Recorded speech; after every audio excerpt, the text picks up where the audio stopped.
Ses deneme 1 2 1 2 3 4 ses 1 2 aç şurayı. 1 2 3 4 1 2 3 4 5 1 2 3 4 5 1 2 3 4 5.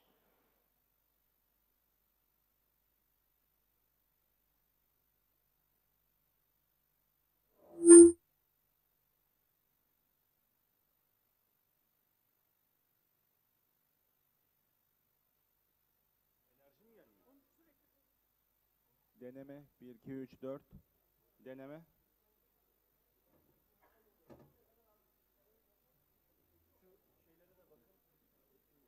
Şeyde de yokmuş. Deneme 1 2 3 4. Delegeleri hallet. 1 2 3 4. Evet, çok değerli Deneme 1 2 3 çok değerli misafirler. Ses 1 2. Tamam mı kürsü? Deneme 1 2 3. Deneme. Ses de.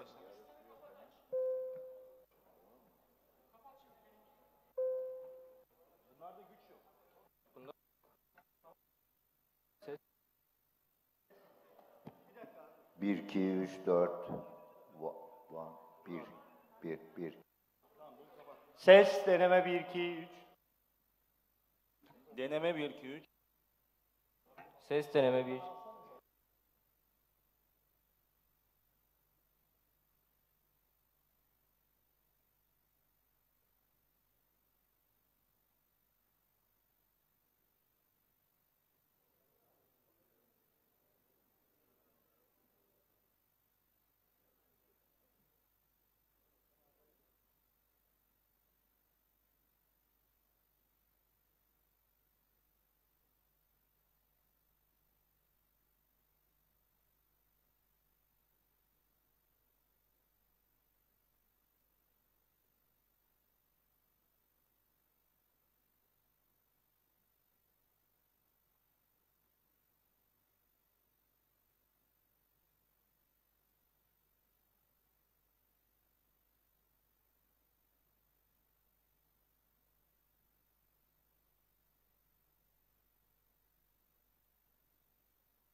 Deneme 1 2 3 4.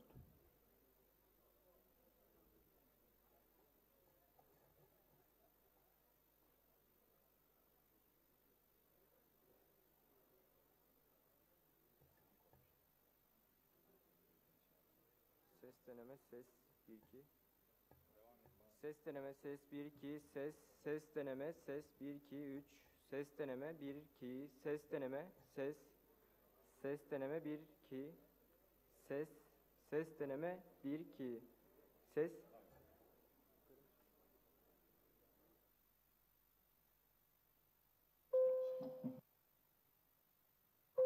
ses ses deneme ses deneme 1 2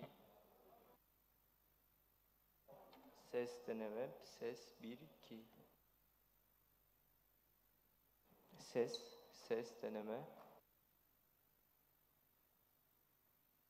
ses deneme ses 1 2 ses 1 2 ses deneme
Hanımefendiler, beyefendiler, Profesör Doktor Tarık Ramadan'ın konuşması az sonra başlayacaktır. Lütfen yerlerinizi alınız. Profesör Doktor Tarık Ramadan'ın konuşması az sonra başlayacaktır.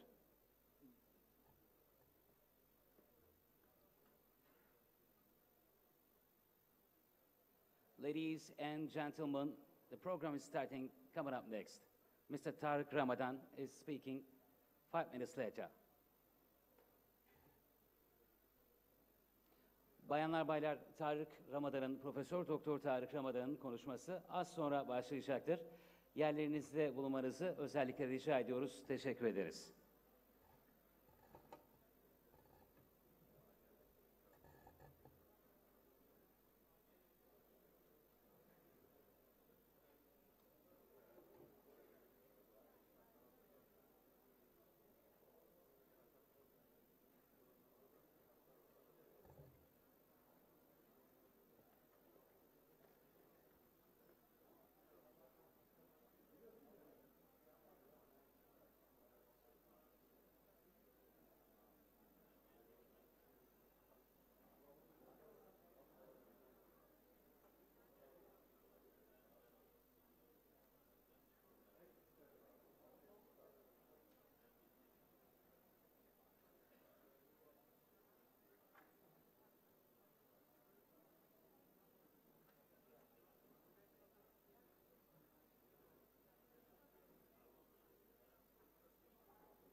Uluslararası Şehir ve Sivil Toplum Kuruluşları Zirvesi'nde bugün ikinci gün. Hanımefendiler, beyefendiler, Türkiye Cumhuriyeti Cumhurbaşkanlığı himayelerindeki Uluslararası Şehir ve Sivil Toplum Kuruluşları Zirvesi'ne bir kere daha hoş geldiniz, şeref verdiniz efendim. Bugün açılış konuşmalarımızda ilk olarak çok kıymetli bir profesörümüz var. Açılış konuşmalarını yapmak üzere Profesör Doktor Tarık Ramadan'ı alkışlarınızla sahneye davet etmek istiyorum. Mr. Professor Dr. Tarık Ramadan, ladies and gentlemen.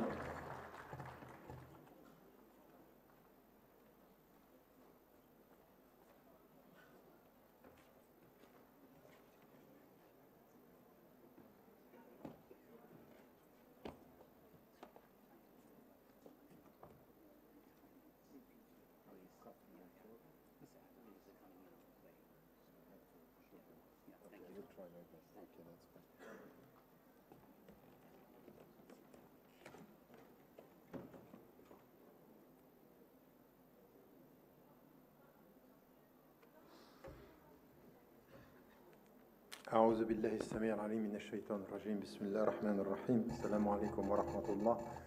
Good morning.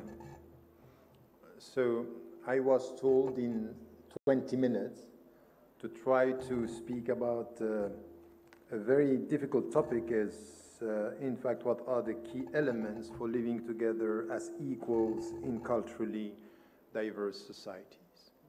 And I think that knowing the spirit of this conference these days here in Turkey, and knowing how difficult it is for all the pluralistic societies around the world, in Muslim majority countries like who is talking about France is a multicultural society. My point here is to say this dispute about terminology is not going to help us. I would say that the way it's put here, it's more interesting. Now, the way I'm dealing with our societies is that we have to deal with something which is very clear. We are dealing with pluralistic societies at many levels. It's pluralistic when it comes to religions. It's pluralistic when it comes to cultures. It's pluralistic when it comes to memories. You have memories, part of a common history, that you need to deal with this. So this dispute about how do we deal with the term, is it multicultural, I don't think it's going to help us. We have to agree on some principles, understanding that the only way you are going to unify our society is to deal with pluralism at different levels. So how are we going to do this? This is one. Second is you can't impose into a society something which is alien to its own history.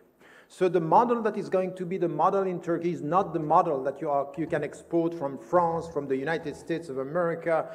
You can't do this for the only reason, for example, that you cannot even get a sense of what is happening in the United States of America if you don't understand the relationship between black and white people. How are you going to deal with it here? It has nothing to do with the Turkish heritage. So the people who are trying to export the French model, the American model, whatever model, that's wrong. Every society should find its model relying on three things that are essential. First is its history. Second, the collective psychology.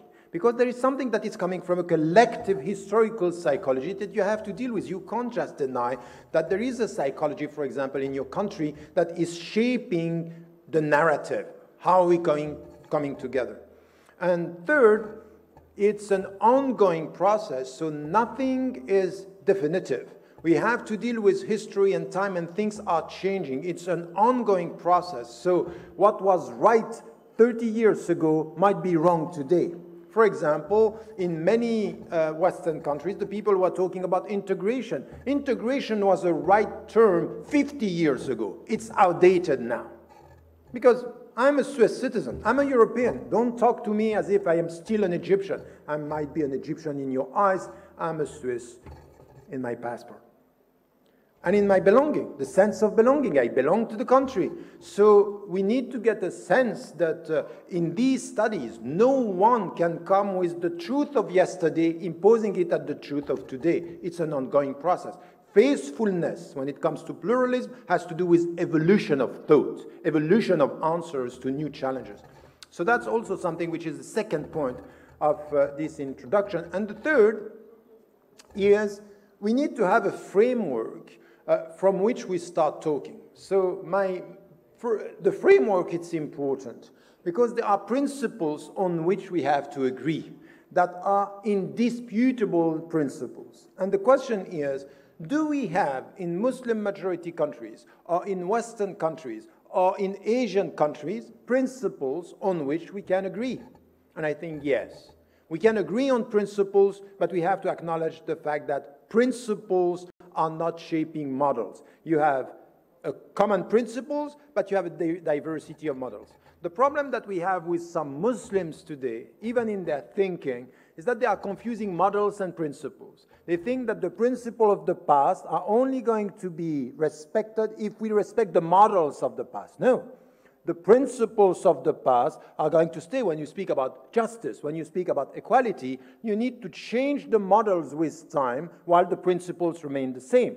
So that's also something which is very important in the Islamic fiqh, for example, Islamic law and jurisprudence. In anything which has to do with being faithful to ourselves is tell me about the principles, but tell me how you are going to translate this principle in a new context, because to be faithful to an old principle in a new context means that you have to change the way you implement the principle. That's something which is an important point for us, which means that for the Muslim mindset, for example, in our pluralistic society, with people of other faiths, with a diversity of cultures and religions, we need to be always aware that you need to be faithful to our tradition, mean opening our mind to the new challenges. Having said that, on which principles do we have to agree? And that's essential. We are talking about something which is not alien to the West and not alien to the Muslim mindset in our society. It's everywhere in our society, which is when we come together, what is going to bind us together is rule of law. There is a legal framework on which we rely. And when it comes to citizenship, it should be clear, citizenship means equality before the common law. Whatever your religion, whatever your culture, you are a citizen and you should be treated equally. That's the starting point. Olivier Roy, the sociologist, is saying at the end, in any society, let us rely on this only. I'm saying yes and no. Yes as a starting point, no, because there are many things that are going to play into the reality. For example, you can say in principles you are equal before law. Now you have to ask another question. Who is reading the law? Who has the power to tell you the law is saying this? Because, for example, for years in France or in many European countries, we are saying the law is telling you that you have to treat us equally. So what they did, they changed the law. And everything which has to do with the headscarf and things like this about our common citizenship is the dominant culture reading the law, make it a way not to be inclusive with all the citizens, but protecting some citizens and saying to others, you are not completely or not fully citizens. This is why Schenkel, the Dutch sociologist, was saying, in fact, now we have a new category. And the new category is moral citizenship. Not only you have the passport, but then you have to sign by saying you also have the values.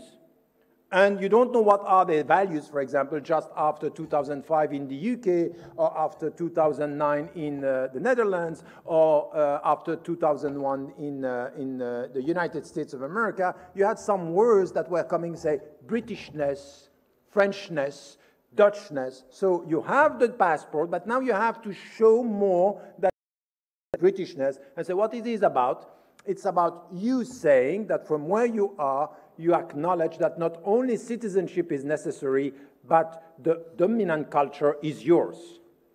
So that law are the starting point, but we need to add other things in this. What does it mean when we speak about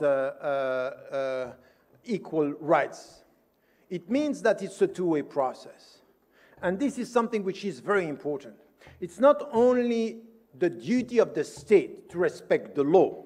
It's the duty of the citizens to understand that they have duties. So even our tradition as Muslims is, don't start with your rights. Know your duties towards the collectivity and the community, and know your rights. So for example, this is why I'm saying, in a pluralistic society, we should be driven by the 4 L's.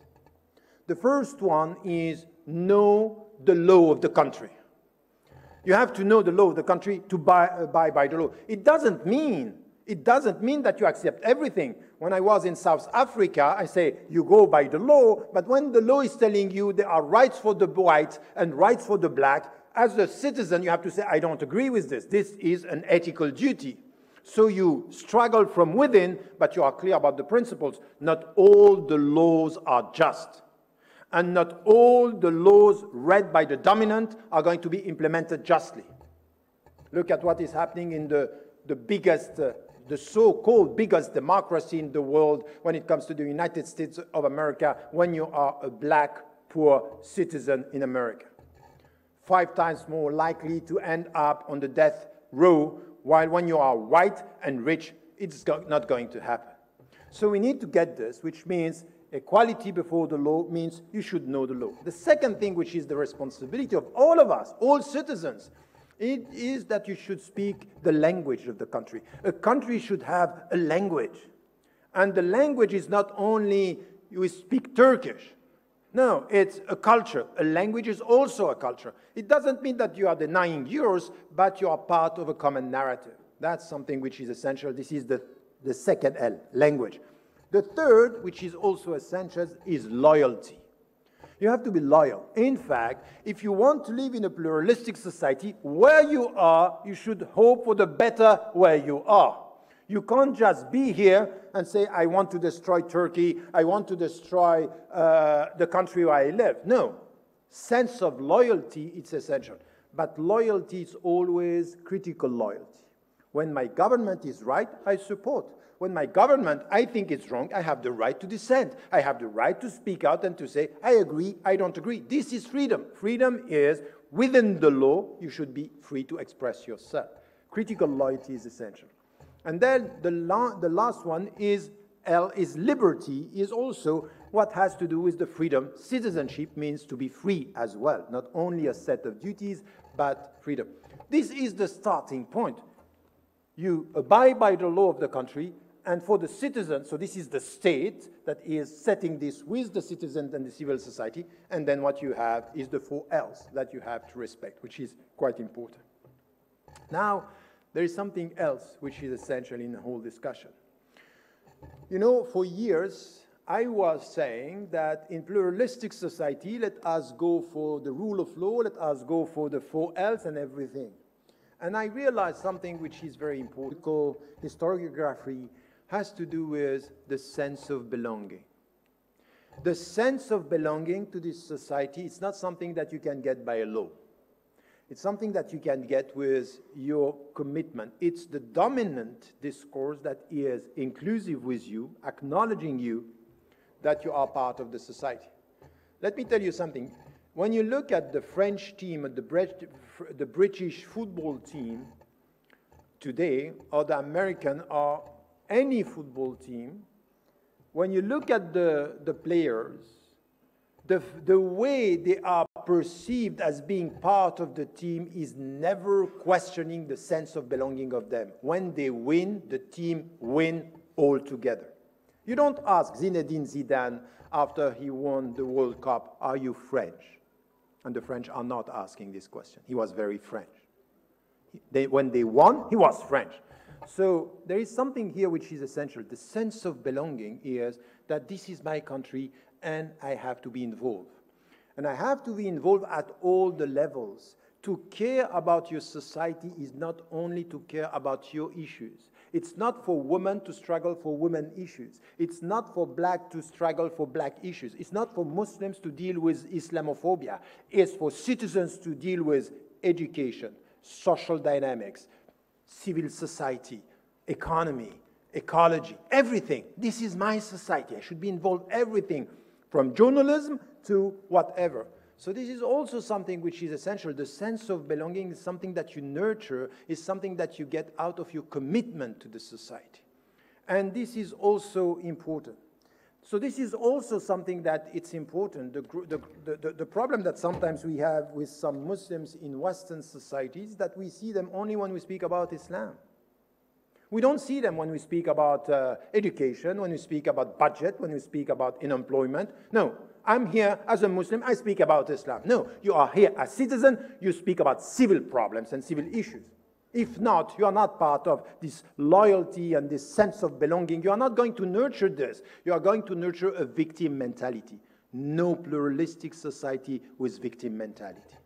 That's not going to work. So the victim mentality is something that you are fighting by saying, I'm not only here to complain, I'm here to add. And this is why I'm always saying in all this business, whatever the society, the notion of integration is problematic because the sense of belonging is beyond integration. I'm saying we are in the post-integration process, and the post-integration process is the best way to stop talking about the best way to go beyond integration is to stop talking about integration and to understand that we have to work together. So having said that, how much time do I still have? Tell me about the time. 5 minutes? 5? Okay. So the point here that I wanted to make is the sense of belonging based on this commitment to be everywhere. It's essential in our understanding. So this is what Schenkel was talking about when he was talking about the informal or the moral citizenship, but perceived in the other way, from the responsibility of the citizens to be involved everywhere. And I would say that any citizen with his or her culture, her or his religion, her or his belonging to a specific community, the starting point of nurturing the sense of belonging has to do with a notion which is essential. It's contribution. What do you give to your society? Not only what you take and what you are protected, is what do you give? I think that the pluralistic society is calling the pluralistic presence by saying, be an added value within the society. Be an added value. So this is against the victim mentality, but it's a sense of responsibility. Having said that, the last point that I wanted to make is for the state, there is a responsibility. And the responsibility is not to deny. You know, Foucault was saying, and it came from a long time before, this was even something that was left by the Marxist thought. As we know, state is power, language is power. Who talks? Who is speaking? And I think that what we should expect from the state and expect from the dominant presence, and especially in a dominant Muslim society, is to be very clear on there cannot be a common narrative denying the narratives of the other. You can't do that. So you have cultures, you have religions, whatever the number, that's not the problem. It's not because we are 90% Muslims and, I don't know, 5% people of other faiths that their narrative doesn't count. It's not a question of number, it's a question of respect. To the point that we have this in our tradition. The Prophet ﷺ, speaking about his ummah, is talking about the Jews who were in minority in Medina, and he's saying, hum min ummatina, meaning they are part of our community. Part of our community means what? They abide by the law, and they shape the future of the society.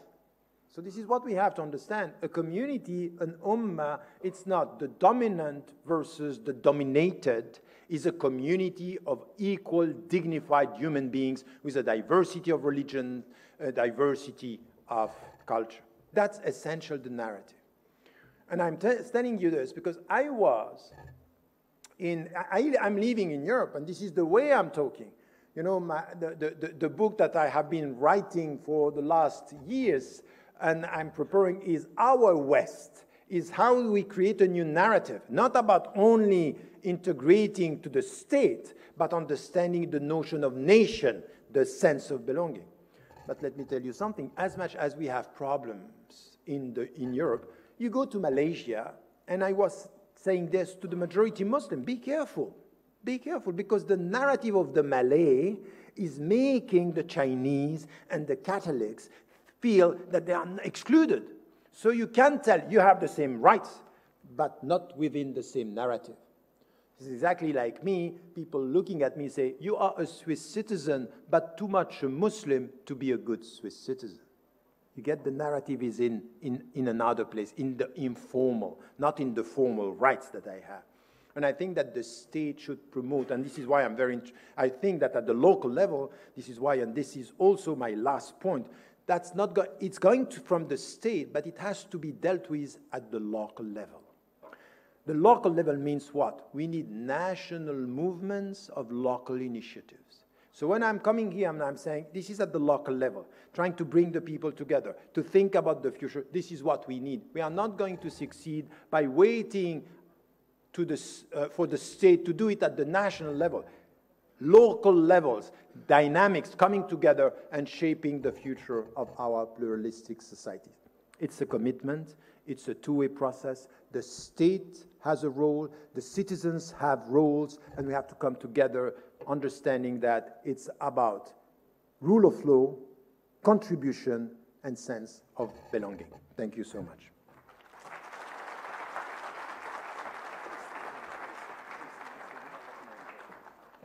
Evet, Profesör Doktor Tarık Ramadan'a bir kere daha teşekkür ediyoruz ve hanımefendiler, beyefendiler, Uluslararası Şehir ve Sivil Toplum Kuruluşları Zirvesi'nde bugün 13. oturuma huzurlarınızda başlayacağız.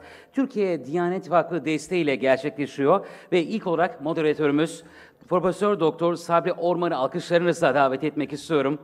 Beraberinde yardımcı doçent Doktor Selim Argun, Profesör Doktor Abdullah Ahsan, Doktor Mohsen Muhammed Saleh beraberinde ve Tarık Ramadan'ı da yine aynı şekilde sahnede bir arada bulunmalarını istirham ediyoruz. İşleyecekleri konu birlikte yaşama kültürü ve vakıf medeniyeti konuşulacak. Sizlerin de soruları olacak. Sayın moderatörümüze hoş geldiniz diyoruz. Sayın Profesör Doktor Sabri Orman.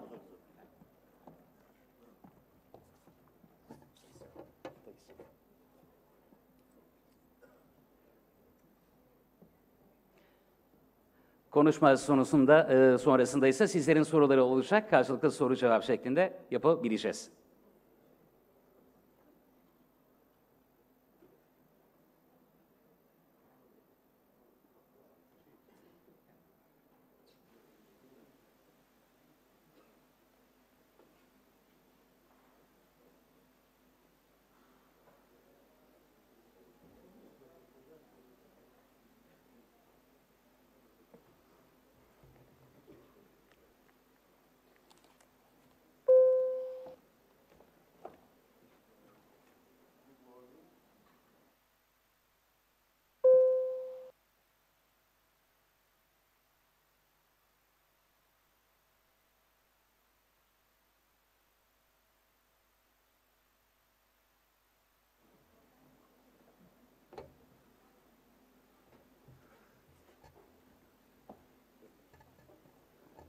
Good morning to everybody here. This is the first session of today. You know, the main heading of this conference is city and civil society organizations, but the sub-theme of this, our session specifically is in Turkish, birlikte yaşama kültürü ve vakıf medeniyeti. Translated into English is the culture of living together and philanthropic foundations. If my translation is correct, this is something like this. Unfortunately, we are constrained by time as usual. And we don't have enough time for the speakers to express their ideas. So, but always we have constraints in life. So the allocation of time will be something like this: 12 minutes for each speaker. And I'll warn them when they reach 10 minutes. So when I won, it means that there will be left only 2 minutes, and we have to finish by the time allocated to us. I'll invite speakers according to the order in the program. So I'll first mention them, introduce them, and then invite them to make their presentations. Our first speaker is Assistant Professor Dr. Selim Argun. He is an old friend of mine, and he is now with Istanbul University, Faculty of Divinity. And the second speaker is Professor Abdullah Ahsan, who is also a very old friend from Malaysia. We worked together in that country. He is now with International Islamic University in Malaysia. And our third speaker is Dr. Mohsen Mohammed Saleh, who is with Al Zaytuna Center, and he is also another old colleague with whom we worked in Malaysia also. And I think Professor Tariq Ramadan has already been introduced, so he now does not need any introduction. He will be our last speaker. Now, I invite our first speaker, Dr. Selim Argun, to make his presentation.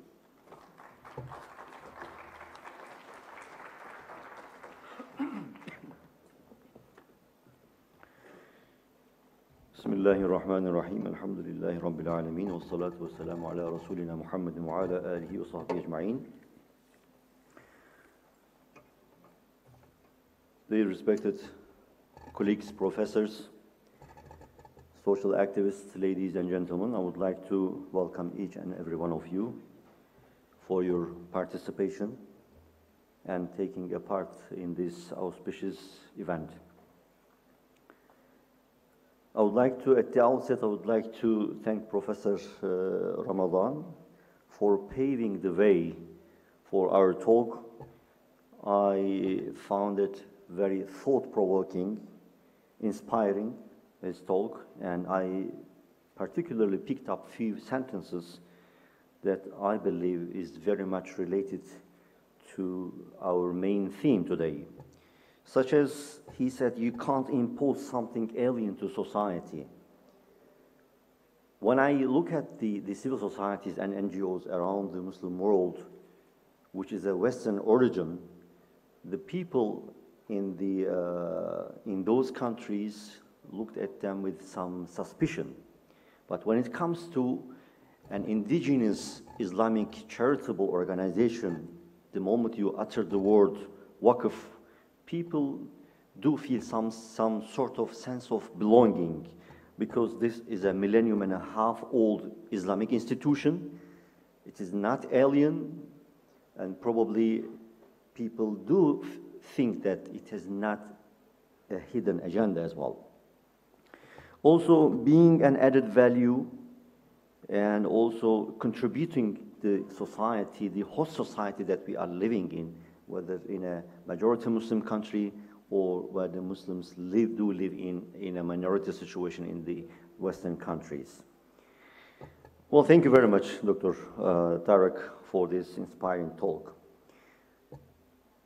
Waqf is a loaded term, in actual fact. In my humble opinion, if I have to define the entire Islamic civilization in one word, the choice of my word would be the Waqf term. Since this session 13, is organized by the Diyanet Vakfı, and the major theme is the Waqf and its relationship with the civil society and development, and I'm the first presenter, I would like to take a few moments to define the term Waqf. What is Waqf, or plural awqaf?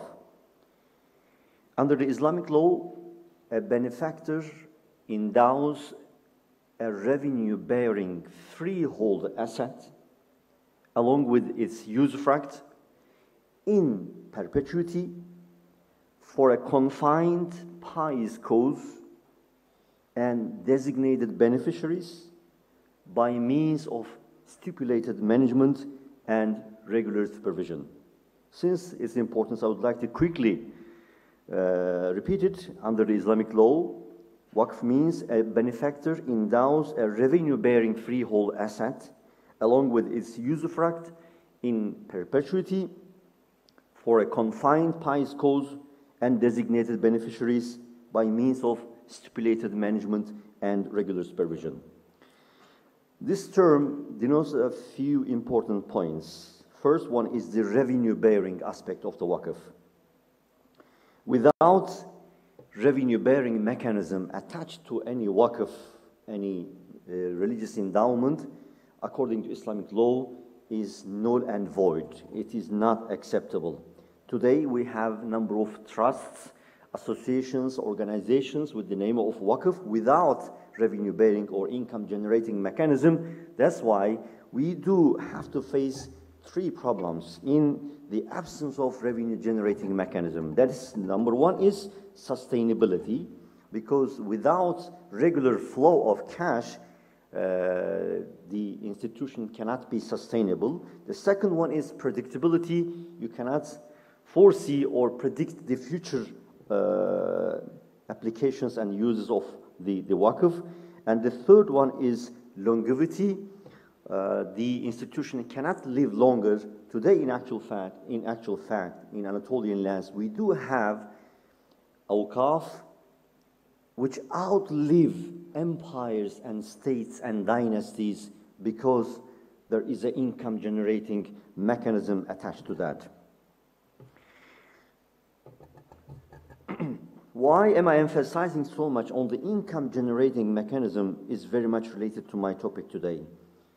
And when we study the endowment deeds, the waqfiyas, we realize that there is a symbiotic relationship between the concept of coexistence and the Waqf institution as it was illustrated in a crystal clear way during the Ottoman period, which was a haven for awqaf. If the time permits, at the end of my talk, I would like to propose a financial model in concrete but simple terms to revive this millennium and a half institution financially. But now, allow me to furnish some interesting examples of the endowment deeds which show how Muslim and non-Muslim subjects of the Ottoman Khilafah depended on the Waqf institution to realize the dream of peaceful coexistence in a productive manner. As Marshall Hudson says, Waqf was a vehicle for Islam, and that's very true. When we study the Waqfiyas, we realize that Muslims and non-Muslims alike in the Ottoman times used Waqf as a means to provide public goods, educational infrastructure, and healthcare systems. The non-Muslims, especially in the Ottoman experience, were the beneficiaries of Muslim Waqfs with the consent and endorsement of the Waqifs or Waqifas, that is the endowers. Even non-Muslim subjects founded awqaf, and they stated that Muslims also can benefit from the goods and services of this awqaf. I think they understood one thing very well. In order to overcome the challenges of the time and geography, they must find a way of peaceful and productive and collective coexistence, and they did well in this sense. For instance, both Muslims and non-Muslims established libraries, awqaf for the emancipation of slaves, public bath, and other water installations. They were dwelling in the same city, inhabitants of the same district, they wanted to contribute positively and turn their existence as a minority a meaningful and beneficial for the others. Today, when we look at the Muslims in the Western societies, they benefit from the social and security systems of that pertinent country. But at the end of the day, what Muslims do contribute to those societies? Unfortunately, we cannot answer this question in a very positive way.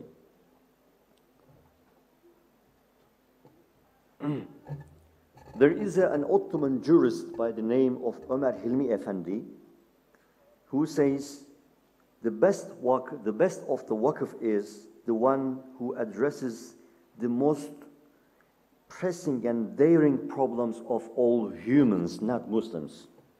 This means the people were studying their city, people's daily life, diagnosing the challenges and problems, and securing a regular income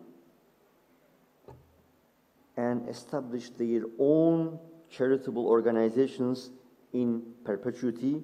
And by doing so, first they become a part of a solution of the problems of their city, their environment, contributed positively to their societies, and they received welcoming recognition as their names were unforgettable with the awqaf they established.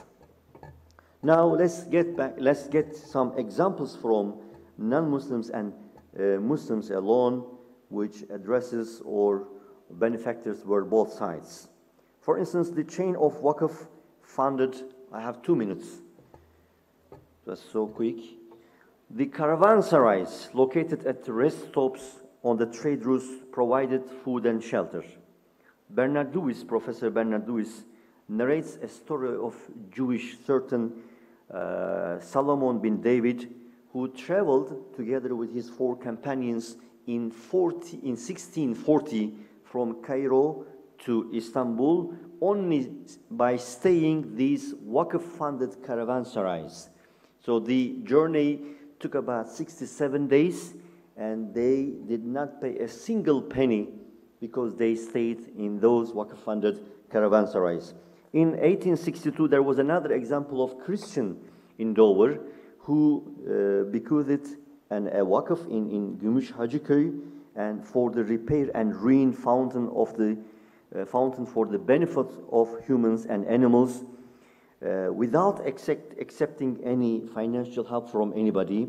And furthermore, he stipulated in his waqfiyya that after the last person from his descendants perishes, the management of his waqf, strikingly interesting, with the consultation of local qadi, Muslim qadi, should be transferred to the monks in the nearby church.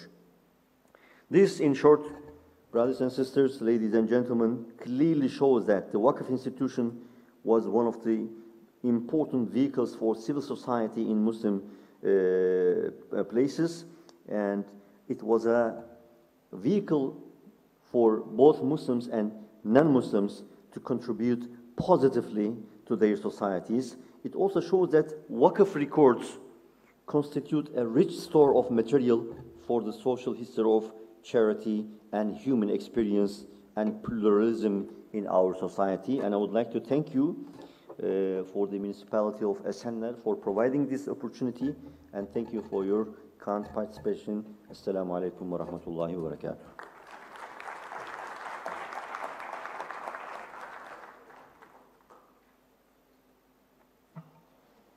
I thank Dr. Salim for his prompt reaction. He just finished in time. Yes, but now the platform is ready for Professor Ahsan. Again, just 12 minutes, and I'll warn you when there are only 2 minutes left. Thank you. I was thinking that I know Professor Sabri Orman for more than 2 decades. I will get some concession from him. But he told me that he knows all the panelists. Therefore, no privilege. Alhamdulillahi Rabbil Alameen, As-salatu As-salam ala Rasulihil Kareem. I'm grateful to the organizers for inviting me here. It gave me a good opportunity to meet many people here in Istanbul. The topic that I have been given is role of international NGOs in ensuring peaceful coexistence. This peaceful coexistence is a challenge. It is a challenge because we live in a world which is mired by a thesis called clash of civilizations. Conflict is created, even though it may not exist, it is created in order to ensure that certain privilege will continue. So we are talking in this context. But I would like to highlight a couple of points before I move to that current situation. Throughout human history, human cooperation has been a reality. And therefore, if we are really interested in the well-being of humanity, we must find out the grounds for cooperation. And cooperation is necessary for human survival. So without going into those theoretical discussions, I'll just move to the current situation. And the current situation is that the 20th century saw two major conflicts, two major world wars. And out of these two major world wars were born nation states. And we all belong to the nation state system. And there was a time when many people believed that solution to human conflicts lie to the recognition of self-determination. During the First World War, Woodrow Wilson came up with this idea of self-determination. And he wanted to promote that in the League of Nations. But of course,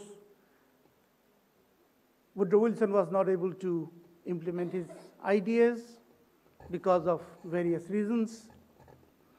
And League of Nations also collapsed. Then, by the middle of the 20th century, you see many new nation states emerging. And people thought that nation states, you give recognition to every nation to determine their future, their fate, will enable us to have peaceful world. Did it happen? No, it has not happened. Why it has not happened?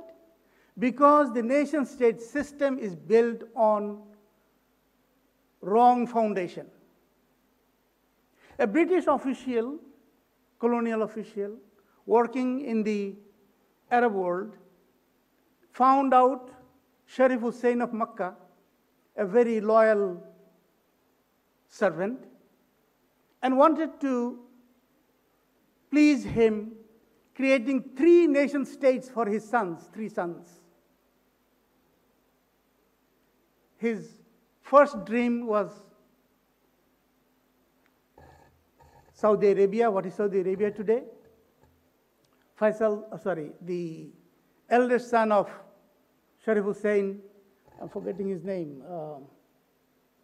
I remember the second son who was given Jordan, and the third son was given, Faisal was given Iraq, but Saudi Arabia was for the oldest son, I forgot his name, Ali.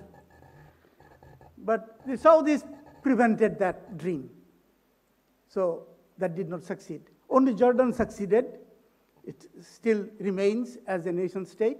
But Iraq, the military intervened and deprived the Sharif family from the privilege of being ruler of Iraq. The point I'm making is that the nation-state system was not based on nationalist movements. They were not in accordance with the demand of the local population.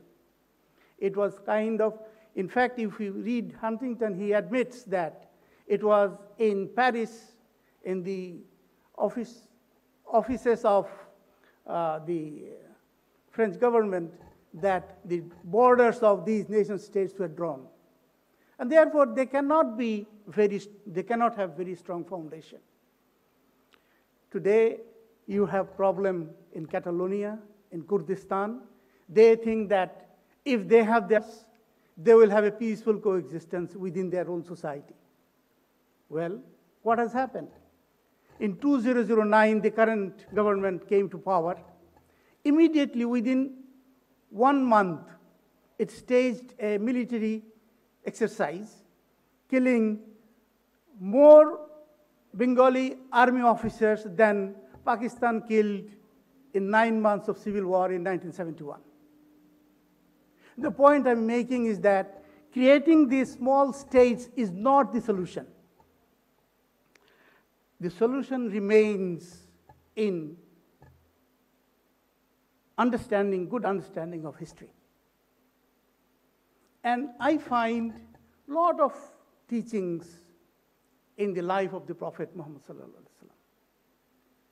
Before he became prophet, before Allah subhanahu wa ta'ala recruited him as his messenger, he was an activist. You must have heard about Hilful Fudul. What is Hilful Fudul? Hilful Fudul, in today's definition, is an NGO. NGO which cares for civil society, works for deprived people, is service-oriented, interested in human rights. And I think the international situation, although the clash of civilization has created a lot of conflicts, you know, Bernard Lewis was mentioned by our former speaker. Bernard Lewis created this term, clash of civilizations. And it was taken by Samuel Huntington to popularize it. And that became the key policy of the United States, of the President before Obama, I'm forgetting, George Bush. I forgot Bush, that's right. Bush administration made clash of civilization key policy matter. And one of the main contributions of clash of civilizations is what you see every day. You go into a hotel, you are checked on the front. Your pockets are checked. Your bags are checked. You go to an academic institution like this, Ildiz Technical University, you have to go through that machine. This is the contribution of clash of civilizations. But at the same time, when clash of civilizations thesis was created in the 1990s, at the same time, opportunities emerged. Because nation states were not as powerful as they were in the 1950s and 1960s. Civil society started to get more power. And I think this is the opportunity that we should grab. Opportunities have been created for civil societies to work for the mankind. And I think the more that you demonstrate the care for humanity, you will see that conflicts will disappear. Conflicts, okay, you don't have to stand, I am finishing before the warning, hopefully. Today, I believe that more opportunities are available. Even though the United Nations was established to secure power for the powerful, yet United Nations also has developed mechanism to promote civil societies. I think we should all take advantage of the situation, and the field is quite open. The more you go to the people, the more you will receive their support. I am positively optimistic about the future. I don't think that clash of civilizations will divide us. I think we will unite ourselves on the basis of the principles that Prophet ﷺ has promoted even before he was prophet. You should remember that he was known as Al-Amin before he was selected as a prophet. So that is the character that we need to cultivate.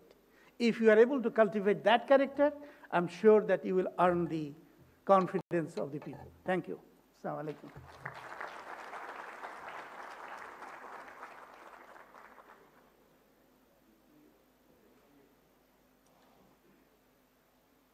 If all people can behave as understandingly as our speakers in this session, we would be able to coexist peacefully in a very high level. Thank you very much so far. We'll see what is going to be the performance later. Thank you. Now, our third speaker is from Al-Zaytuna Center, and is Dr. Mohsin Mohammed Salih, please.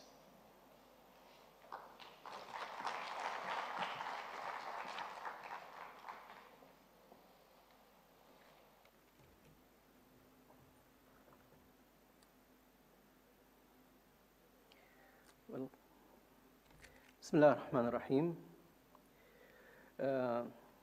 Dear brothers and sisters, Assalamu alaikum wa rahmatullah. Well, my presentation will be about building a common life with immigrants, refugees, and asylum seekers. Well, under the pressure of time, I will be focusing on some points only, which I think important in this issue. As introduction, the phenomena of migration and asylum are recurrent in the human history, and they occur for various political, economic, social, security reasons. In today's world, the scale of the asylum phenomenon has been on the increase as a result of revolutions, wars, and internal conflicts, as well as poverty, unemployment, and drought. In addition, the huge disparity in income rates between countries may lead many to immigrate in search for a better life. In general, beliefs, religions, and ideologies agree upon a set of values and human standards such as justice, equality, compassion, and cultural coexistence, with the form of a basis of mutual work. This may give a good basis for mutual work among countries to deal with such an issue in a positive and conducive way. In the Islamic teachings, Islam largely focuses on human values. These values are not related to one's sex, color, nationality, sect, his place of birth, or whatever time. Allah subhanahu wa ta'ala sent Muhammad as his messenger as a mercy for all the people, rahmatan lil alameen. All the people are equal as the teeth of a comb. Differences in beliefs, races, colors, and nationalities should be means of association, integration, and cooperation. This is very clear in the Islamic teachings. one of the important issues, which is very much related to our topic, is that Islam offers an advanced human rights system in comparison to contemporary international law, as it necessitates the provision of protection and care to those who need them. This includes immigrants and refugees, even if they adopt a different religion. This also includes refugees' rights of appreciation, provision of needs, family reunion, preservation of property and money, non-discrimination, non-repatriation against their wish or in case of danger, and inclusion of all nationalities, races, and religions in such a privilege. One of the amazing things in the Islamic teachings which is more advanced than the international law nowadays, is that even it gave the option of a Muslim individual giving shelter or refuge, having the right to give shelter or refuge for any others. And his commitment in giving shelter should be respected by the state itself, as what happened with the Prophet ﷺ when he accepted this with Hani, when he said, "Ajarna man ajarti ya Hani." Also, the ethics of Islam encourages the provision of assistance to travelers and giving aid to those in need, as well as philanthropy, generosity, and good neighborhood. So these are basic things. Even in practice, it is not only in writings, the Islamic civilization succeeded in a great extent for the application of human values and humanitarian standards. In the history, one of the big states which had played a central role in the Islamic civilization, the Mamluks. This state was originally ruled by slaves, originally who were slaves, and they ruled countries like Egypt, Bilad al-Sham, and Hijaz. So this is practiced for most of the Islamic history and civilization. Even with the conflicts in Europe in the last 1,000 years, 2 minutes, okay. Oh, in this case, I will jump to another point. This practice is, very common in our history. Around the world nowadays, there are 230 million migrants. Every year, we have almost 15 million migrants. The Palestinian refugees is among the worst examples. Almost 68% of them are in the status of refugees. Also, we have the Syrians, almost 12 million out of 25 million are refugees. Turkey still tops the hosting countries of refugees with 3 million refugees. What is important, which I want to mention and end with, my paper is full of examples on this. I want to point about very important thing, which is about positive impact of immigration, that some of the largest economies of the world are based on immigration, immigrants. The Hamilton Project of Brookings, this is a think tank, point out numerous benefits of immigrants for both the immigrants and the countries, including the boosting economies, increasing workforce productivity, encouraging innovation, and so on. And also one of the findings of this Hamilton project that almost immigrants are 30% more likely to start a new business and 3 times more likely to file patents than American-born citizens.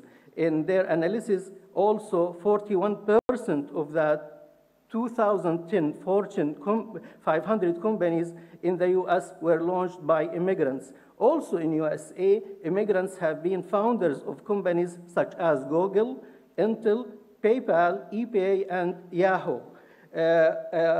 Also in our Arab countries and Muslim countries, those immigrants who lived in Arab countries like Palestinians, Egyptians, Iraqis, and so on, were having a very great role in establishing and boosting the economy of Gulf countries, Jordan and Lebanon, and so on.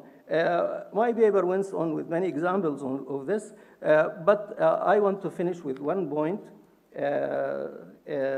that I think in the media should have a very important role in giving a positive example or encouraging the way of understanding seeking asylums and immigrants, and not giving a very negative way, as they were talking in Western media about waves of immigrants and encouraging fears about them and so on.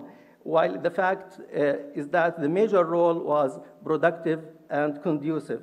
So media and political and cultural tools must be used to activate the positive aspect of refugees in terms of cultural coexistence as well as participation in development and economic advancement.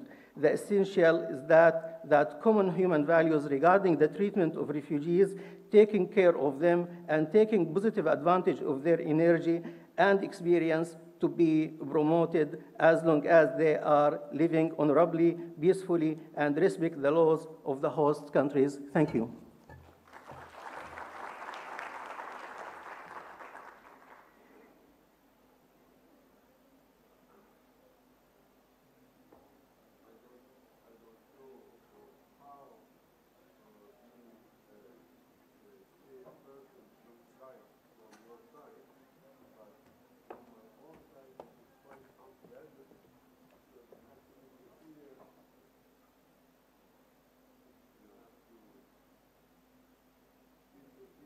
People are an academic yourself. You know how a paper takes time and effort to be brought to such a place, and you just say, you have 10 minutes. What is this? 10 minutes.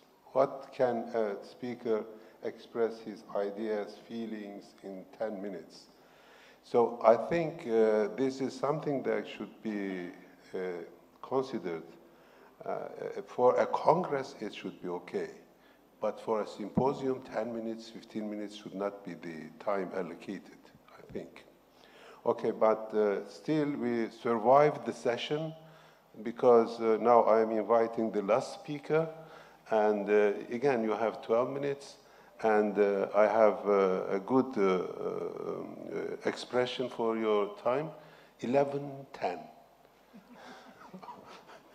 Not 11:11, but 11:10, yes. Thank you. Bismillah ar-Rahman ar-Rahim. Thank you. Again, I will stick to my time because I spoke already, so I think that I was asked to talk about culture of coexistence and the foundations. And let me just highlight some of the points, because I think that what we heard and in which way also this last talk could also be inclusive in the way we can deal with nurturing a culture of coexistence in our societies. The first thing that I said, and I said it before, but let me just repeat something which I think that we have to think about the means, we have to think about the fields, we have to think about the people, and we have to think about the objectives. So when it comes to the means, what are the means with which or through which or relying on which we can get a sense of nurturing a culture of coexistence? As I said, the starting point should be the frame, and law are important, teaching the law, knowing the law, abiding by the law of the country. But there is something here which it's important when it comes to deal with the culture of coexistence, is to take seriously the civil society. And that's something that we had, in fact, in our history. It's less the case in many Muslim majority countries, but the civil society, what is between the state and the individuals, is this dynamic where In fact, the culture of coexistence should come from there. So this is where we need to get a sense that we are together, we live together. So to take the civil society seriously, I will surprise you, but it's to talk about power. It's to talk about power. It's not only the power of the state, it's the power of the people, the power to change things. And in fact, in our tradition, in all, by the way, not only in the Muslim tradition, but all the spiritual and the religious traditions, something which is the humility that you have towards God will never be at the price of the knowledge of the power that you have. And the power that you have is two types of power. Change yourself, change the world. Change yourself, change the world. The starting point of civil society is an individual understanding that the relationship that you have with God is to change yourself, and the relationship that you have with your fellow human beings is change the world for the better. And this has to be a motto for the civil society, that how together in this culture of coexistence you are not alone and you can't work alone. Even with the time, because we have been referring to the time of the Prophet, peace be upon him, but everywhere in our society. Look at the very beginning. It's even the Prophet ﷺ relying on people of outer faith, or even on the polytheistic traditions that were against him, relying on the people to be able to escape from Mecca to go to Medina. So it was not only us versus all the others. So the sense of being together, it's important. The third, so this is the civil society and all the institutions, and I think it's very important what we heard today. There is an underestimate, or they are under, the notion of awqaf. It's underestimated in our tradition. So when you see that we have to come back and to promote this, to understand the sense that there is something which is coming from individuals connected to the states and providing something to the society which is a gift, which is something that doesn't belong to somebody but should belong to everybody and to serve the community in a way which is important. And this also, the institution, we have institutions and we have mechanisms in our tradition that are very important. Zakat is a very powerful. If we understand zakat is not a means to assist people. Zakat is a means to help the people to be autonomous. It's the way towards autonomy, not the way towards assistance. We pay zakat to help the people not to have to pay zakat in the future, not stay as you are, we pay zakat and wait for next year. So it's the whole philosophy of zakat is completely different from what we are doing today. Add to this that there is no understanding of zakat as a dynamic helping this. How do you have a sense? Because the culture of coexistence is a culture of solidarity and rights, solidarity with the people of your community and with the people with your society, whatever their religious belongings. And if you understand that you have to change your society for the better, you understand something, that a medical doctor, when he is dealing with a human being, is not asking him or her, what is your religion and do you have money? That's not the business of a doctor. A doctor is, whatever your money, whatever your religion, I'm going to treat you because this is the fundamental rights that you have over me. So we don't ask for your origin. You don't ask. This is you serve humanity. That's something which is essential. And in our understanding of zakat was sadaqat, it's something which is essential in the way we have to deal with this. There is no way to implement rightly zakat if we don't get a sense of how the state is working where we are at the local level. This is a complementary means that we have, and sometimes we are not connecting this. So awqaf and zakat in our tradition are very important means, and there are many things that you can also take from other traditions. We are open to all wise progress. Everything which is good is ours. I'm always having a very simple way to putting it. You discuss with somebody, he has a good idea, it's yours. He has a bad idea, it's his. That's it. Keep it for yourself. I'm not going to take it. But I think everything that you have good is mine. That's the way, which is al-hikmah tudallatul Muslim. Wisdom is the lost property of the Muslim. Wherever he or she finds it, you took it. But if it's not wise, keep it. I'm not going to use it. So second point is the fields, and I would say something that was also crossing all what we are saying. There is no culture of coexistence without education. The way we teach. Now we are dealing with something which is essentially poor education in many ways, but in the book, The Quest for Meaning, I was saying every single human being should be connected to history, knowledge of religions, because you can't be free if you are ignorant about your religion. There are two things that are not going together. Ignorance and freedom are not going together. Freedom is about knowledge. So history of philosophy, thoughts, the way, look at what we are witnessing now with this Facebook culture. It's the faster you go, the better you think. That's wrong. It's the deeper you go, and you need time. So to teach how to think, it's essential. That's also education, which is important. And something that I may surprise you. So history of religion, philosophy, for example, history of thoughts, but also imagination, culture, art, poetry. That's us. This is what it means to have a culture of coexistence. That is binding us together is a language and beauty. Beauty is essential. Imagination, this is part of the collective psychology, and we have to work on this. Dialogue between cultures and religions, but not only between. We have a deep problem now with an intra-religious dialogue, and sometimes it's easier to talk to people of other faiths than to talk to Muslims. Look at what is happening now between the Shia and the Sunni, which is problematic. So working together, this is also the fields where we have to come together. And we should not work together only based on our religions. We should work together based on projects. When it comes to solidarity, when it comes to education, when it comes to serving the community, it's a project-driven collaboration, not within our community versus the other or forgetting the other. And what also it's important is in which way we can have this building bridges, which is a mindset that you need to have, and it's not always easy. You know, we are all very quick to be open-minded in closed circles. To have some courage, the courage to go and to know. And the Muslims they like one verse, the Muslims. They like it so much. Wherever you go, in interfaith dialogue, they come and say, وَجَعَلْنَاكُمْ شُعُوبًا وَقَبَائِلَ لِتَعَارَفُوا. We made you nations and tribes in order for you to know each other.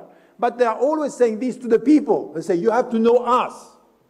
But what about you Muslims who have to know them? So you are ignorant of the world and you tell to the people, try to know us. That's unfair. لِتَعَارَفُوا in Arabic, it's on equal footing.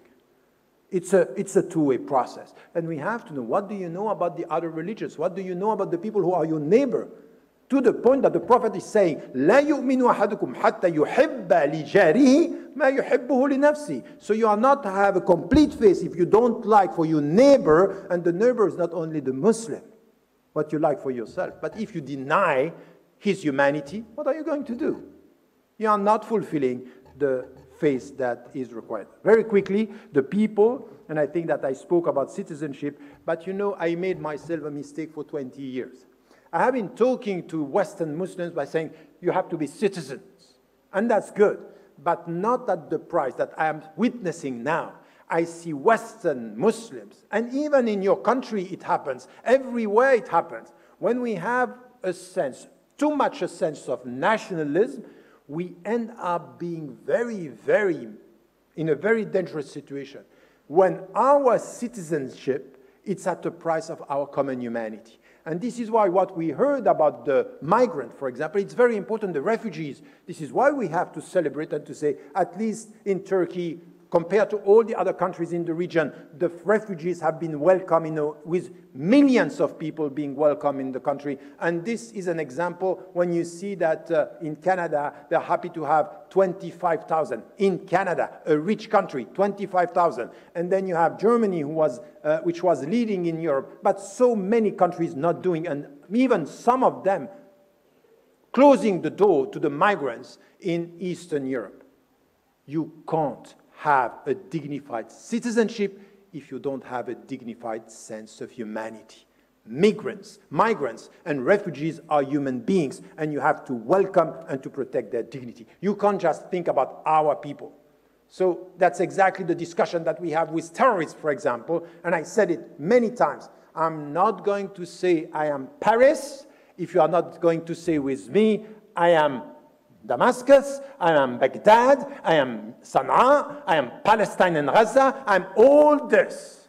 It's not my people, and then I think about the others. That's not us. That's not a sense of, so no citizenship without a sense of humanity. And then we have also to say that what we also have to struggle is men and women. Wherever we speak about equality, but we have to be serious about this, that we have a great deal of problems when it comes to the equality of men and women before law and in the job market and with the salary. This is also a struggle about the sense of coexistence within. And as I said, no way of accepting any type of racism in a culture of coexistence. Racism is unacceptable. All type of racism, there is no hierarchy between races. So anti-Semitism is wrong, anti-black discourse is wrong, anti-Muslims is wrong, anti-whatever is wrong, because by definition, there is no difference between any human being. That's something which is important. And I would say to end with this, the objectives that we need to have are values that are important and common values. The first one is the dignity, وَلَقَدْ كَرَّمْنَا بَنِي آدَمَ, the dignity of human being.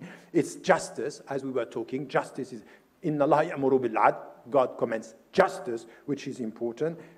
Equality.